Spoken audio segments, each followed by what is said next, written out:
Aujourd'hui, nous sommes réunis au Réseau des femmes afin de discuter ensemble des luttes féministes syndicales d'hier à aujourd'hui, afin de mieux comprendre d'où on vient pour voir où l'on peut agir concrètement pour l'avenir. Aujourd'hui, je suis venue parler à la FIC de la question du syndicalisme féministe. C'est-à-dire comment, dans les instances syndicales, on est passé d'un syndicalisme au féminin à un syndicalisme féministe.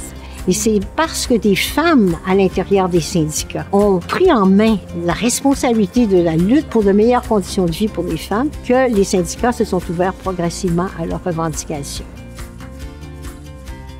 Pour moi, le féminisme n'est pas uniquement nord-occidental blanc. Le féminisme, c'est l'histoire de chaque femme, de ce qu'elle a à l'intérieur d'elle. Quand on dit le libre choix, ben c'est la liberté de décider ce que je fais de ma vie. Il ne peut pas y avoir de choix s'il n'y a pas de droit. Donc, se battre pour le droit à l'avortement, c'est se battre pour que celle qui veut faire ce choix-là puisse le faire. La conférence sur l'avortement a mis en lumière le fait que ce droit-là est fragile. C'est un droit qu'on peut perdre à tout instant. C'est pas facile de choisir d'être mère, puis c'est pas facile de choisir de ne pas être mère. On vit une culpabilité constante face à ce choix-là. Il faut garder la liberté de choix. L'histoire de Chantal Daigle a refait surface ces derniers temps avec la diffusion d'une télésérie consacrée à son histoire et à la bataille pour l'avortement intitulée « Désobéir, le choix de Chantal Daigle ». Au cœur des actions qui découlent du choix de Chantal, nous retrouvons des femmes solidaires, féministes, engagées et militantes pro-choix.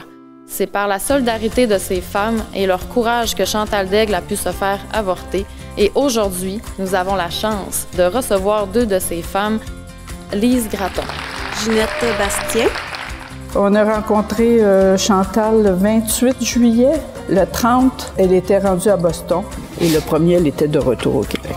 Finalement, les juges sont revenus, ils ont entendu et ils ont levé l'injonction en disant que c'était inacceptable comme procédure et que plus aucune femme ne pourrait subir un tel préjudice au Canada.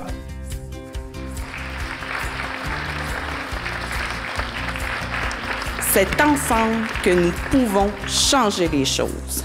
C'est ensemble que nous devons agir pour faire entendre notre voix à nous, les femmes. Une voix, ça ne porte pas très haut, mais 80 000 voix, c'est très puissant.